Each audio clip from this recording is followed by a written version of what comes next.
Hello, തിരക്കിലാണോ? തിരക്കിലാണോ വെച്ചാല് ചെറിയ തിരക്കിലാണ്. ആരാണ്? ഞാൻ മുജീബ് റഹ്മാനാ, പയ്യോളിന്ന്. ഇപ്പോ ഞാൻ എന്താ വെച്ചാല് ഞങ്ങള് മുജാഹിദ് ബാലുശ്ശേരിയുള്ള ഒരു ഗ്രൂപ്പ് ഉണ്ടായിരുന്നു. ആ ആ ഗ്രൂപ്പിൽ വെച്ച് മൂപ്പര് ഒരു കാര്യം പറഞ്ഞപ്പോ, സമസ്തയുമായി ബന്ധപ്പെട്ട ഒരു കാര്യമാണ്. അപ്പൊ സംസാരിച്ചുകൊണ്ടിരിക്കുമ്പോ മൂപ്പര് പറഞ്ഞ്, നാസർ സുല്ലമി എന്ന് പറയുന്ന ഒരാളുണ്ട്,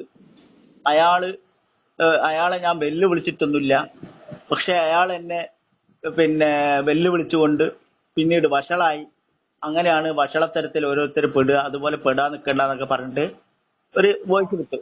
ഞാനുണ്ട്, നിങ്ങളെ PM-ൽ വിട്ടിട്ടുണ്ട്. നാസർ സുല്ലമി എന്ന് പറഞ്ഞൊരു മനുഷ്യനുണ്ട്. ഞാൻ അദ്ദേഹത്തെ ഒരു വെല്ലുവിളിച്ചിട്ടില്ല. ആരോ എവിടെയോ എന്തോ നടന്നൊരു ചർച്ചയിൽ ഞാൻ അയാളെ വെല്ലുവിളിച്ചു എന്ന് പറഞ്ഞാൽ അയാളെ ഏറ്റെടുത്തു. ഇപ്പം അയാൾ വഷളായി. അത് ആര് ചെയ്താലും അങ്ങനെയാണ്, ഞാൻ ചെയ്താലും അങ്ങനെയാണ്. ഞാൻ ആരോടും ചെയ്യില്ല, ഇന്ന് വരെ ചെയ്തിട്ടില്ല. അസ്സലാമു അലൈക്കും വറഹ്മത്തുള്ളാഹി. യഥാർത്ഥത്തിൽ ഇതിന്റെ ഒരു നാളുവഴി അറിയാത്ത ആളുകളായിട്ടാണ് നിങ്ങളൊക്കെ ഞാൻ വിചാരിക്കുന്നത്. ഞാനിപ്പോ ഒരു ഏതോ ഇതിൽ ഞാൻ കേട്ടുപോയാണത്. ഒരു വീഡിയോ ആക്കിയിട്ടല്ലേ? ഒരു വീഡിയോ ആക്കി. അതെ. അപ്പൊ ഓരോട് ചോദിക്കാം, നിങ്ങള് വെല്ലുവിളി നാസർ സുല്ലമി ഏറ്റെടുത്തു.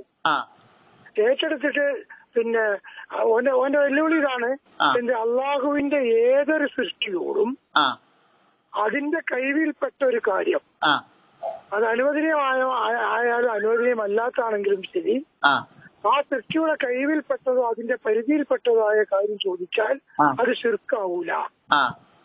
അതൊരു വെല്ലുവിളിയായിട്ട് ഏറ്റെടുത്തോളും എന്ന് പറഞ്ഞാണ് വന്നത്. അത് ശിർക്കാകും എന്നാണ് ഞാൻ പറഞ്ഞിട്ട് വെല്ലുവിളി ഏറ്റെടുത്തത്.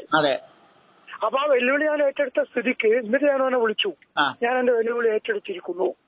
അതുകൊണ്ട് ഇന്ന് എവിടെ വെച്ചിട്ടാണ് നമുക്ക് തെളിയിച്ചു തരേണ്ടത്? എവിടെ വെച്ചാണ് ഞാൻ തെളിയിച്ചു തരേണ്ടത്? ഞാൻ തെളിയിച്ചു തരാൻ തയ്യാറാണ്.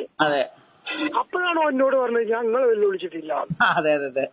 അപ്പൊ യഥാർത്ഥത്തിൽ ഞാനാണോ വഷളാകുന്നത്, അതല്ല ഓനാണോ വഷളാകുന്നത്? തീർച്ചയായിട്ടും മുജാഹിദ് ബാലുശ്ശേരിയാണ്. അതെ, കാരണം ഇന്ന വെല്ലുവിളിച്ചാലും ശരി, ഇനി ഓൻ ഡയറക്റ്റ് ഇന്ന വെല്ലുവിളിച്ചാലും വേറെ ആളെ വെല്ലുവിളിച്ചാലും ശരി, വെല്ലുവിളിച്ച വിഷയം ഖുർആനും അതേപോലെ തന്നെ തൗഹീദുമായിട്ട് ബന്ധപ്പെട്ട വിഷയമാണ്. തീർച്ചയായിട്ടും ആളെ നോക്കേണ്ട. തൗഹീദുമായിട്ട് ബന്ധപ്പെട്ട ഒരു വിഷയം ഒരാൾ വെല്ലുവിളിച്ചാല് ആ വെല്ലുവിളി ആർക്കും ഏറ്റെടുക്കാം. തീർച്ചയായിട്ടും ഏറ്റെടുത്തു കഴിഞ്ഞാൽ വെല്ലുവിളിച്ച വ്യക്തിയുടെ ഉത്തരവാദിത്തമാണ് അത് വിശദീകരിച്ച് തരാന്ന് പറയുമ്പോ അത് സ്വീകരിക്കലും ചെലവ് വരെ മുഴുവൻ എക്സ്പെൻസ് ഞാൻ വഹിക്കാന്ന് പറഞ്ഞു. ഞാൻ വെക്കുന്നിടത്ത് പണി അങ്ങോട്ട് വരാറുണ്ട്, അത് ഞാൻ വെച്ചോടത്ത് ഇങ്ങോട്ട് ഇതൊക്കെ ഞാൻ അവന് പറഞ്ഞു കൊടുത്താണ്. പക്ഷെ അതിനേക്കോൻ തയ്യാറില്ല. ഇപ്പൊ ഉദാഹരണം പറയുകയാണെങ്കിൽ, സുല്ലമി ഒരു കാര്യം പറഞ്ഞു, ആ കാര്യം എനിക്ക് ഇഷ്ടപ്പെട്ടില്ല. അപ്പൊ എനിക്ക് നാസർ സുല്ലമി പറഞ്ഞ കാര്യം എനിക്ക് തൃപ്തിയല്ല, അതുകൊണ്ട് ഞാൻ വെല്ലുവിളിക്കുന്നു എന്ന് പറഞ്ഞാൽ അത് തെളിയിക്കേണ്ട ബാധ്യത സുല്ലമിക്കുണ്ടല്ലോ. അത് ഞാൻ ആവശ്യമില്ലല്ലോ. അതെ. അപ്പൊ ഓനോട് ഇങ്ങനെ പറയാം, ഓനോട് അറിയാം യഥാർത്ഥത്തിൽ ഇതില് നാസർ സുല്ലമി അല്ലല്ലോ വഷളാകുന്നത്, നിങ്ങളല്ലേ വഷളാകുന്നത്. കാരണം നാസർ സുല്ലമി നിങ്ങളെ വെല്ലുവിളിച്ചിട്ടില്ല, നിങ്ങളാണ് വെല്ലുവിളിച്ചത്. നിങ്ങൾ നാസർ സുല്ലമിനെ വെല്ലുവിളിച്ചിട്ടില്ലെങ്കിലും നിങ്ങളെ വെല്ലുവിളിയോടെ നിലനിൽക്കുന്നുണ്ടല്ലോ. ആ വെല്ലുവിളി ദീനിയായ ഒരു വിഷയത്തിലാവുന്നത് കൊണ്ട് ആർക്കും ഏറ്റെടുക്കാം, ഇസ്ലാമികമായ ഒരു വിഷയം കൊണ്ട് ആർക്കും ഏറ്റെടുക്കാം. അതിന് തയ്യാറാവാതിരുന്നാൽ നിങ്ങളല്ലേ വഷളാവുക. എന്നിട്ട് ഓരോട് ചോദിക്കാം, ശരി ഇനി ഞങ്ങൾ തയ്യാറായാൽ, അതായത് താങ്കളുടെ മുമ്പിലേക്ക് നാസർ സുല്ലമിയിൽ ഞങ്ങൾ വരാം, നിങ്ങൾ അതിന് തയ്യാറാവോ? നാസർ സുല്ലമിക്ക് ഞങ്ങളുടെ സാന്നിധ്യത്തിൽ സംസാരിക്കാൻ നിങ്ങൾ തയ്യാറാവോ? ഞാൻ പറഞ്ഞു, ഞാൻ 100% ഉറപ്പ് തരാം. ബാലുശ്ശേരിക്ക് ഈ ഗ്രൂപ്പിൽ വരാൻ ധൈര്യമുണ്ടെങ്കിൽ ഞാൻ നാസർ സുല്ലമിനെ പിടിച്ചുകൊണ്ട്.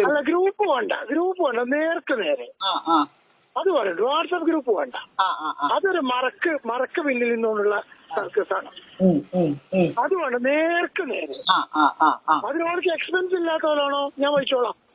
അല്ല, നമുക്കൊരു കാര്യം ചെയ്യാം. ഇത് പറഞ്ഞ സ്ഥിതിക്ക് ഗ്രൂപ്പിൽ വെച്ചിട്ട് നമുക്ക് അതിന്റെ വ്യവസ്ഥകളോ എന്തെങ്കിലും കാര്യങ്ങൾ വ്യവസ്ഥ തയ്യാറാക്കാനുള്ള കാര്യങ്ങൾ ചർച്ച ചെയ്യാം. അതാവാം. പക്ഷെ സംസാരം നടക്കേണ്ടത് നേർക്ക് നേരെ. അവിടെയാണ് അവനെ പിടിച്ച് കെട്ടാൻ പറ്റുക. എവിടെ വേണമെങ്കിലും ഞാൻ നാസർ സുല്ലമിനെ കൊണ്ടുവരാൻ തയ്യാറാണ്. നേർക്ക് നേരെയുള്ള സംസാരം ആവണം. പിന്നെ അത് ഓപ്പൺ ആയിട്ട് പറഞ്ഞോളി. അതല്ലാതെ ഈ സോഷ്യൽ മീഡിയ പറ്റൂല. ആയിക്കോട്ടെ. Okay, ready.